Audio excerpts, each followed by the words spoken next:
সবাইকে শুভেচ্ছা। আজকে মূলত আমরা আসছি তিস্তার চরে।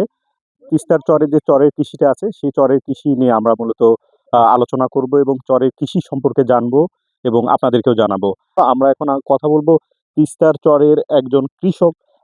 তার নাম হচ্ছে নূর ইসলাম ভাই। নূর ইসলাম ভাই মূলত এখানে স্কোয়াশের চাষ করেন অনেকটা জায়গা জুড়ে। আমরা একটু নূর ইসলাম ভাইয়ের সাথে এই তিস্তার চর এবং চরের কৃষি নিয়ে কথা বলবো। আহ নূর ইসলাম ভাই, কেমন আছেন আপনি? আলহামদুলিল্লাহ, আল্লাহর ভালো আছি। আপনার কাছে একটু জানতে চাই, দেখা যায় যে আমরা অ্যাজ ইউজুয়াল তো অনেক ধরনের ফসল বা অনেক ধরনের শাকসবজি চাষাবাদ করে অনেকেই। কিন্তু আপনার ক্ষেত্রে আমি একটু দেখছি ডিফারেন্ট, যে আপনি স্কোয়াশ চাষাবাদ করছেন। তো স্কোয়াশটা আপনি কেন চাষাবাদ করছেন, এটা যদি একটু বলতেন।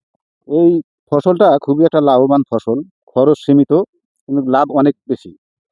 এই জন্য আমি এটা প্রতি বছরই লাগাই। এবার 30 শতক জায়গায় লাগাইছি। আল্লাহর রহমতে ফলন খুবই ভালো হয়েছে। সামনেবার যদি আল্লাহ বাঁচালে আর একটু বেশি লাগাবো।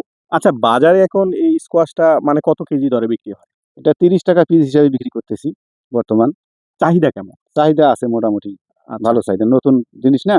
আচ্ছা, এই যে আপনি 30% জায়গা জুড়ে স্কোয়াশ চাষাবাদ করেছেন, এটাতে মানে কেমন টাকা আসতে পারে, কেমন লাভ হতে পারে বলে আপনি মনে করছেন?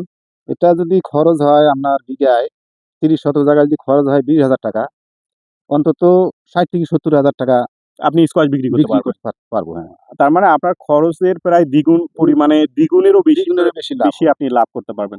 এই চরটা তো বালি মাটি, এটা তো পড়েই থাকতো। কিন্তু হ্যাঁ, আপনার মাথায় হঠাৎ করে কি পরিকল্পনা আসলো? কেন এই পরিকল্পনা আসলো যে আমি চরটাকে ব্যবহার করে এই চরের কৃষিটা নিয়ে আপনার মানে কবে থেকে এটা পরিকল্পনা আসলো যে আমি পরিকল্পনা চরটাকে কাজে আসলে লাগাবো? এই যে এই মাটিটা এই ফসলটা ছাড়া এখানে আর অন্য কোনো ফসল হবে না।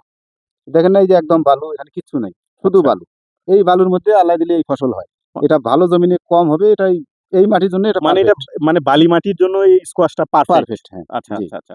যার কারণে আপনি এই এইটা। বালি মাটিটাকে কাজে লাগিয়ে স্কোয়াশটা চাষ জি, করছেন। আচ্ছা।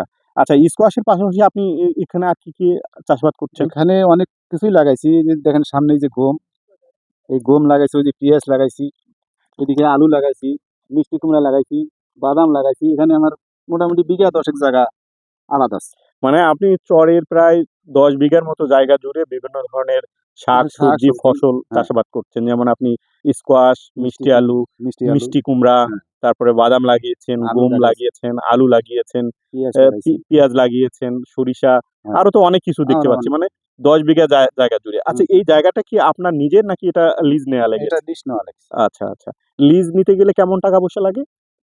জমি যদি একটু ভালো হয়, এটা যে জমি, এটা তো আসলে আমি ছাড়া আর কেউ নিবে না। আচ্ছা, আচ্ছা। এই জমিটা খুবই কম রেটে নেওয়া হয়েছে। ১,০০০ টাকা ৩০ বিঘা? বিঘা আচ্ছা, আচ্ছা। এবং ২,০০০ টাকা বিঘা, মানে জমির মান বুঝি আরকি নেওয়া হয়েছে। যেটা কৃষিতে একটা বিষয় ছিল যে আমাদের প্রতি ইঞ্চি জায়গাকে সর্বোত্তম ব্যবহার করতে হবে। অর্থাৎ ১ ইঞ্চি জায়গাও যাতে পড়ে না থাকে, আ সেই জায়গাটাতে আমাদেরকে একটু খেয়াল রাখতে হবে এবং সেই কাজটা কিন্তু আমাদের নূর ইসলাম ভাই করছেন। এবং যে এই তিস্তার চরের বালি, এই তিস্তার চরের বালি কিন্তু অব্যবহৃত অবস্থায় পড়ে থাকতো দিনের পর দিন। এখানে কোনো চাষাবাদ হতো না। সেই বালি মাটিটাকে কাজে লাগিয়ে নূর ইসলাম ভাই বালি মাটিতে কিন্তু সোনা ফলাচ্ছেন। সোনা বলতে স্কোয়াশের কিন্তু এখন বাজারে প্রচুর চাহিদা। স্কোয়াশের পাশাপাশি উনি নানান ধরনের শাক, সবজি এবং ফসল চাষাবাদ করছেন। অর্থাৎ এই বালিটাকে কাজে লাগিয়ে উনি কিন্তু আর্থিকভাবে মোটামুটি লাভবান হচ্ছেন। তো আমরা চাই যে শুধু নূর ইসলাম ভাই না, নূর ইসলাম ভাইয়ের পাশাপাশি আরো যারা এই তিস্তার অববাহিকায় যারা বসবাস করেন, আ বা যাদের জমি নাই, তারা কিন্তু এই যে নূর ইসলাম ভাইয়ের মতো জমি, এই তিস্তার বালি যে চরটা লিজ নিয়ে কিন্তু চাষাবাদ করতে পারেন এবং আর্থিকভাবে লাভবান হতে পারেন।